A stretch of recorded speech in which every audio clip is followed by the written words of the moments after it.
할렐루야. 오늘은 감춰진 소명이라는 제목으로 은혜를 나누고자 합니다.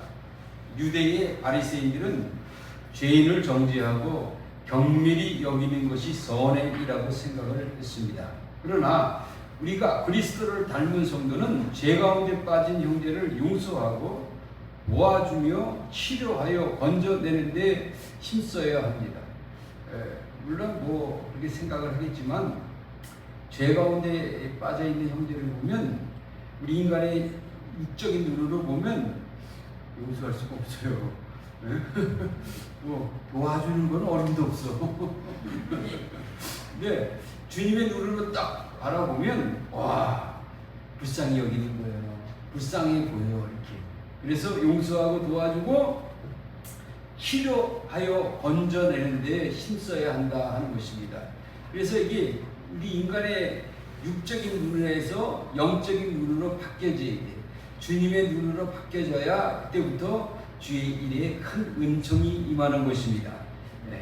우리가 정죄하는 데에만 급급한다면 아무도 우리의 모습에서 예수 그리스도를 볼 수가 없을 것입니다. 우리가 참으로 정죄하는 데만 있으면 사람이 각박해지죠. 그러면 우리를 보고 누가 우리에게서 예수 그리스도를 발견하게 되냐 이거예요. 우리는 세상에 나가서 빛과 소금의 역할을 감당하라고 주님이 주셨습니다. 그렇기 때문에 우리는 예수 그리스도의 크신 사랑을 증거하는 삶을 살아야 되는데 내 인간의 힘으로는 안 됩니다. 주님의 힘으로 되는 거예요. 그래서 우리를 통해서 예수의 향기가 쫙 나타나는 거예요. 그래서 사람들이 왜 저래? 그러는데 어느 날 보니까 그 안에 예수의 사랑이 있어. 이야, 참 인정하다. 개선덕에서 썩기 아깝다. 이게 잘 모르는 거예요. 하나님의 은혜, 하나님의 은혜. 그래서 우리 안에 예수 그리스도가 나타날 수가 있어야 된다 하는 것입니다. 한 사람이 있습니다. 이 사람은 누구일까? 직업을 10번도 더 바꾼 사람. 하는 일마다 실패해서 주위에서는 별 볼 일 없는 사람으로 여겼던 인물입니다. 그래서 이 사람은 얼마나 이 직업을 잘 바꾸는지 몰라. 되는 일이 없어서 그래. 그래서 이 직업을 10번도 더 바꾼 사람. 하는 일마다 실패해서 주위에서는 별 볼 일은 없는 사람으로 여겼던 인물입니다. 뱃사공에서 농부로 또 바뀌고, 수시로 바뀌냐? 노동자에서 장사꾼으로 바뀌고, 군인에서 우체국 직원으로 지내다가 법률사무소 직원으로 있었던 사람. 이 법률사무소에서 법률 공부를 했고 낙방 끝에 겨우 변호사가 되었던 사람. 그러다가 이 못생긴 얼굴로 주의원, 상원의원에 겨우겨우 당선되었고 마침내 미국의 대통령이 된 사람입니다. 이 사람이 누구예요? 노예 해방을 선포해 위대한 업적을 남긴 아브라함 링컨인 것입니다. 그러니까 하나님께서 우리에게 은혜를 주시면 이게 고통도 따라요. 나는 이렇게 한 곳에서 있고 싶은데 왜 자꾸 이렇게 여기저기 하고 직업을 10번이나 바뀌고 어디 가면 오래 있지도 못해. 오늘 왜 그럴까? 위대한 일을 감당하기 위해서 감춰진 소명을 갖기 위해서 이런 은혜를 받는 겁니다. 이게 은혜입니다. 은혜. 그래서 아브라함 링컨이 대통령으로 딱 되니까 이야, 모르는 게 없어. 다 겪었기 때문에. 오래 하지도 못했어. 맨날 가서 쫓겨나고 맨날 그거 하고, 직업을 돈 안 되니까 10번도 바뀌고, 하는 일마다 실패하고, 그러니까 실패를 막 봤기 때문에 온 국민의 실상을 알게 되는 거죠. 우리 주 예수님께서, 하나님께서 다윗에게 은혜를 주셨습니다. 그래서 다윗이 은혜 받아서 전국을 떠돌면서 핍박을 받았죠. 사울 왕의 핍박을 받고 사울 왕의 편이니까 모든 사람들이 국민들이 가서 이간질하고 난리가 났죠. 근데 그거를 겪고 나니까 성분이 되는 거예요. 국민의 그 흐름을 읽어요. 그러니까 이런 고통을 받아야 이 흐름을 읽을 수가 아는 거고, 위대한 일을 감당할 수가 있는 거예요. 감추어진 소명이 나타나는 거예요. 그냥 되는 게 아니에요. 그냥 나는 이상하게 왜 가는 데마다 이렇게 옷에도 못 입고 거기서 쫓겨나고 왜 이렇게 부딪힐까? 다 뜻이 있는 거예요. 여기저기 다 다니는 거예요. 그래서 하나님의 은혜 받아서 내가 하나님 기름 부음을 받고 이럴 때 큰 인물이 되는 거예요. 다 알기 때문에 그래요. 다 알기 때문에. 한 가지만 계속 보면 그 세상 사람들이 하는 거예요. 한 가지만 계속 봐서 그 열매 맺는 것도 좋아요. 하는 게 우물을 파는 거죠. 이게. 근데 지도자들은 다릅니다. 지도자들은 여러 가지를 봐야 돼요. 여러 가지. 그래서 거기에 있는 사람들을 다 읽고, 우리 하나님이요 감사합니다.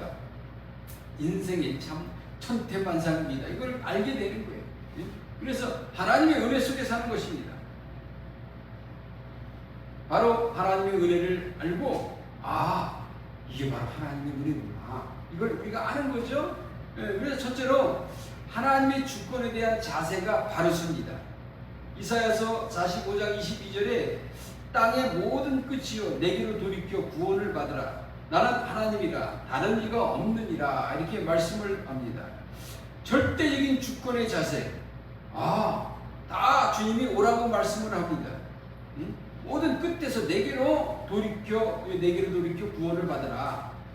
나는 하나님이라 다른 이가 없다. 이렇게 말씀을 하죠.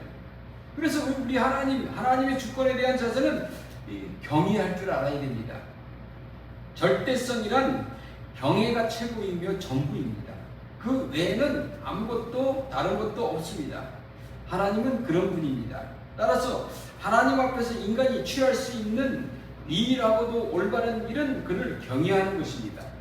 그가 참 하나님이시며 전능하신 분이시며 인간의 주권자 되신다는 사실을 인정하고 그를 두려워하는 것입니다. 이게 바로 경외하는 신앙입니다.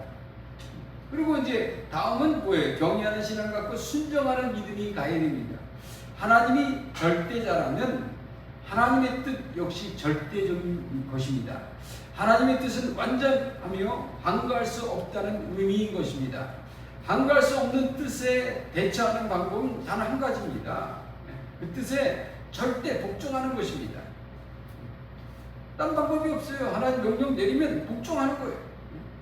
바로 순종하는 길이 살아남을 수 있는 유일한 길입니다. 하나님은 친절하게도 이것이 참 진리임을 말씀을 통해서 우리에게 알려주셨습니다. 사실이 이렇게 명확히 밝혀진 이상 우리가 취할 수 있는 하나님께 대한 자세는 순종 그뿐이에요. 하나님 말씀을 딱 내리면 우리가 순종할 줄 알아야 돼요.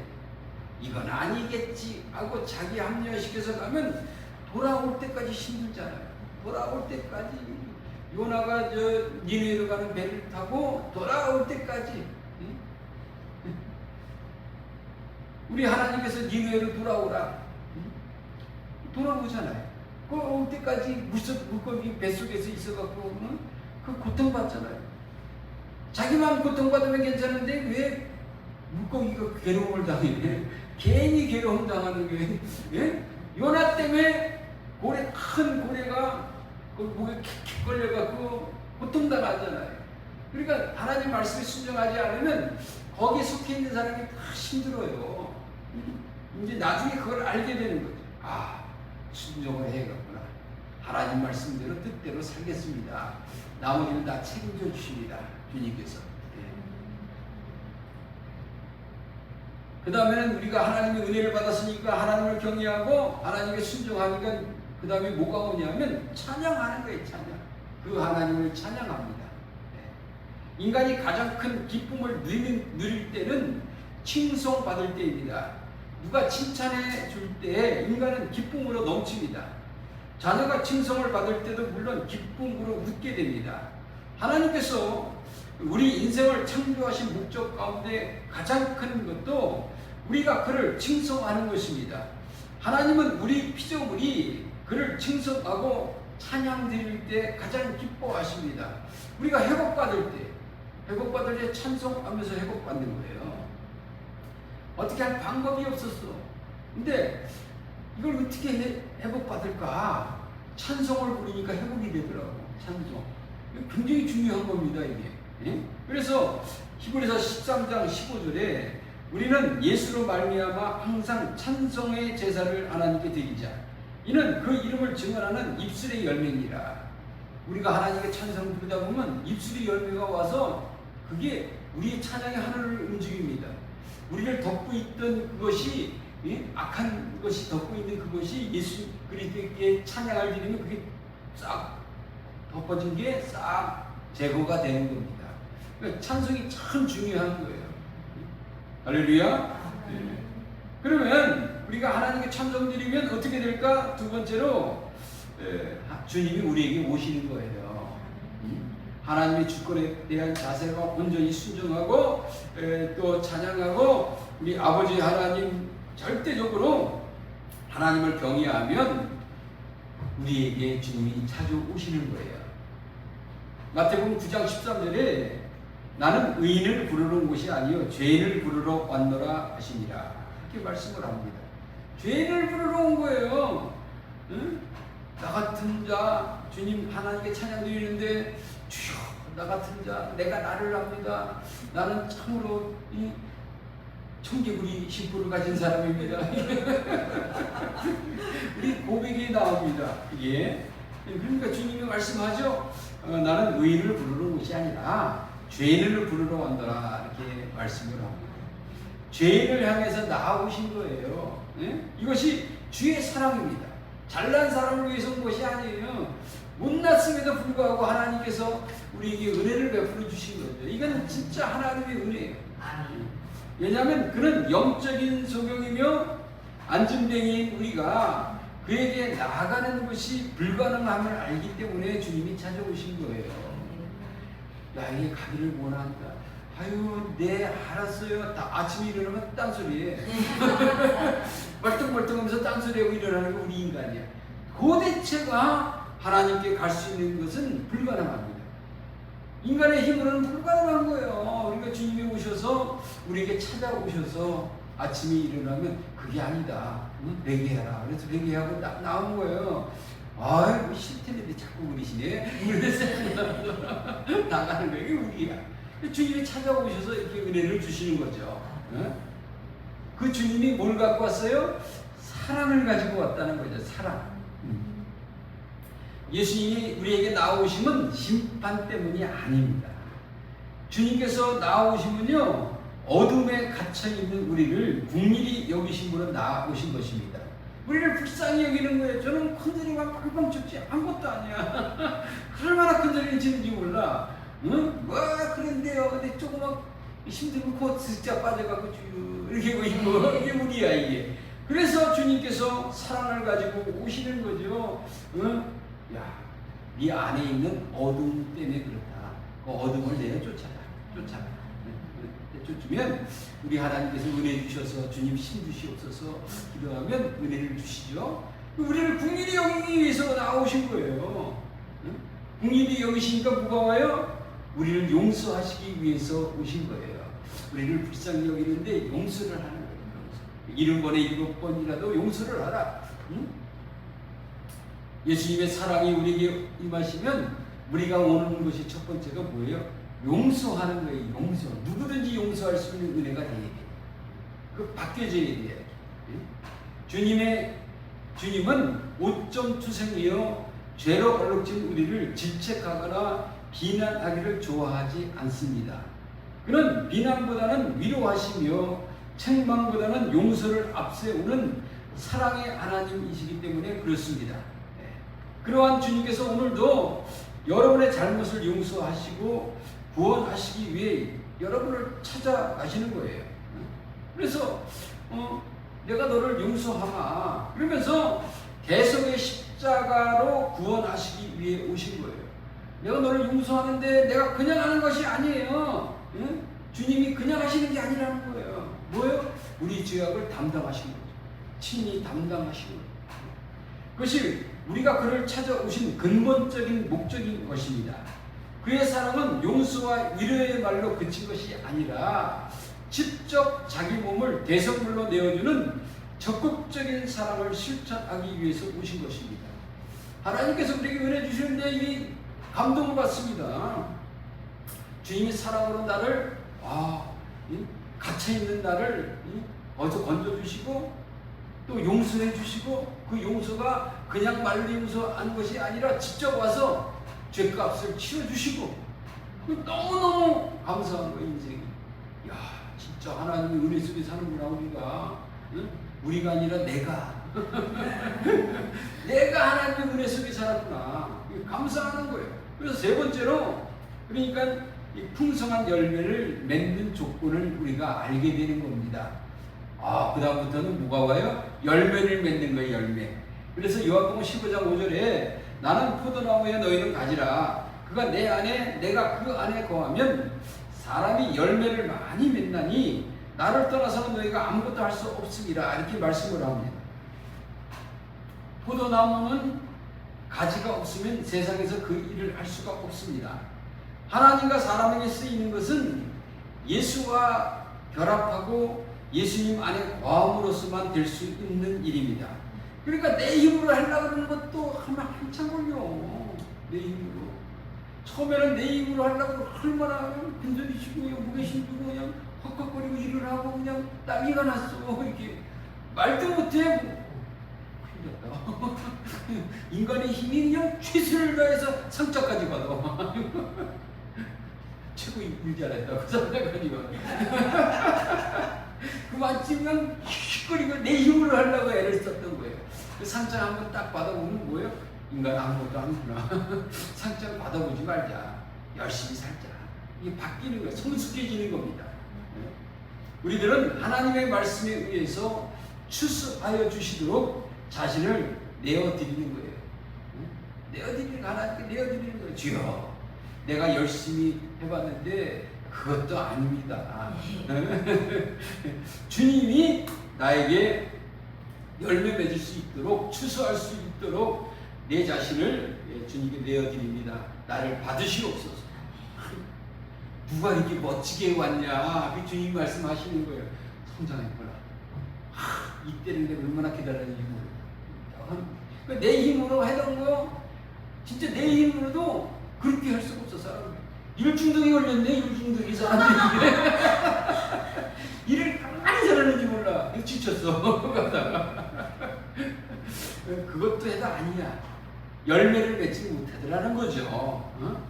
5이나 되는 포도나무의 이 열매를 3개를 딱 절체해버리고 남은 2의 열매를 잘 키웁니다. 왜? 충분히 크게 자라기 위해서죠.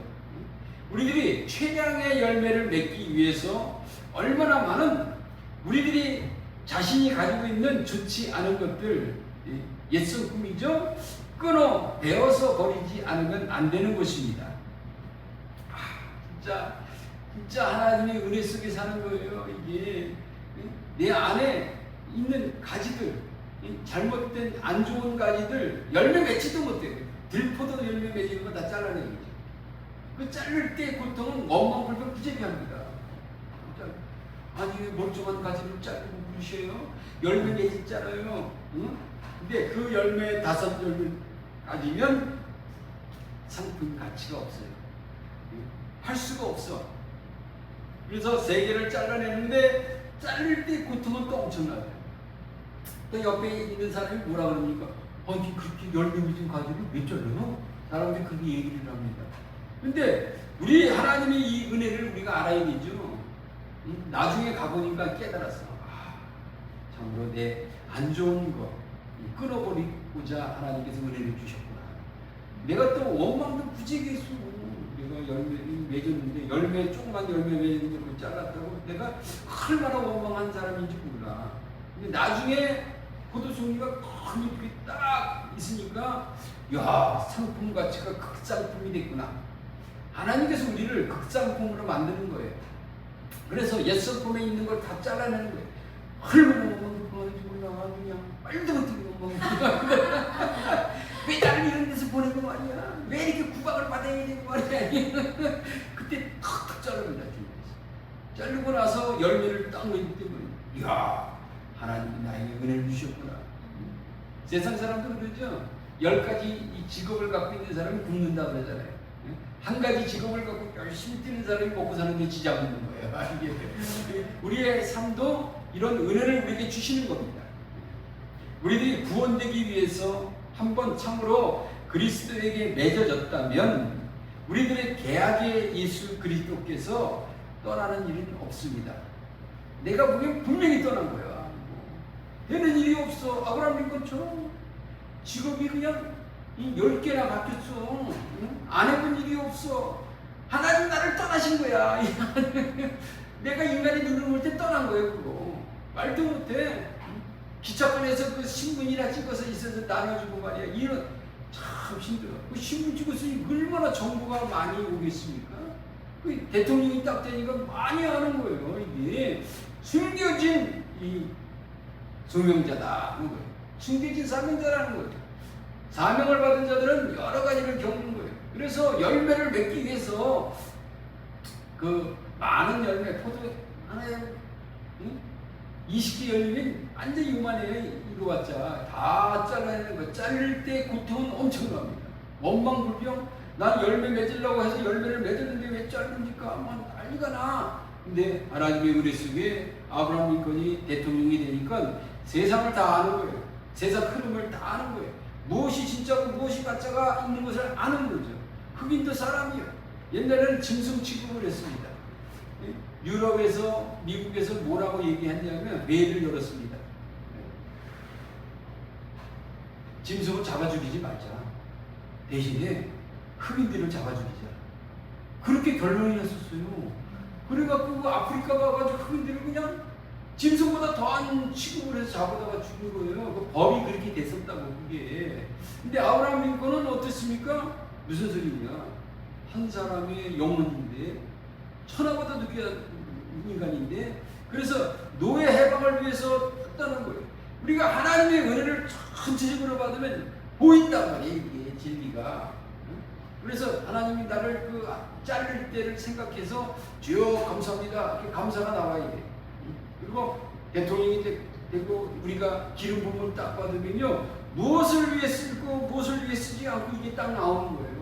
엉뚱한 데 쓰고 그러지 말고 주님을 위해서 쓰는 거죠. 하나님의 은혜입니다. 이게 크나큰 은혜. 예? 주님께서는 우리를 구원해 주시면 절대로 안 버려. 응? 근데 내가 왜 이렇게 됐을까요? 네가 버린 거야. 이렇게 되는 거죠. 주님은 안 버려요. 자기가 배신해서 난 거예요. 절대 주님은 버리질 않습니다. 내 안에 머물라 통로를 막히게 해서는 안 된다. 그리하면 나는 내 속에서 수액을 계속 보내마. 그리고 포도나무는 가지에게 말합니다. 예수님은 포도나무요, 제자들은 이 가지입니다. 가지가 포도나무에 붙어 있을 때 열매를 맺듯이 그리스도 안에 있는 제자들은 열매를 맺지만 그렇지 않는 이들은 열매 맺지 못하는 가지들이 잘려나가 땔감이 내듯이 심판의 운명을 걷게 되는 것입니다. 땔감도요 그냥 후루룩 하고 끝나는 땔감이야. 땔감 가치도 없어. 솔직한 얘기로 이게. 예, 그렇죠. 주님께서는 말씀합니다. 내 안에 거하라. 나도 내 안에 거하여 야한 때 능력이 되고 또 사랑 없는 때 사랑이 되며 아름다움이 없는 때 자비 또는 미로가 된다고 말씀을 하시는 것입니다. 기도합니다.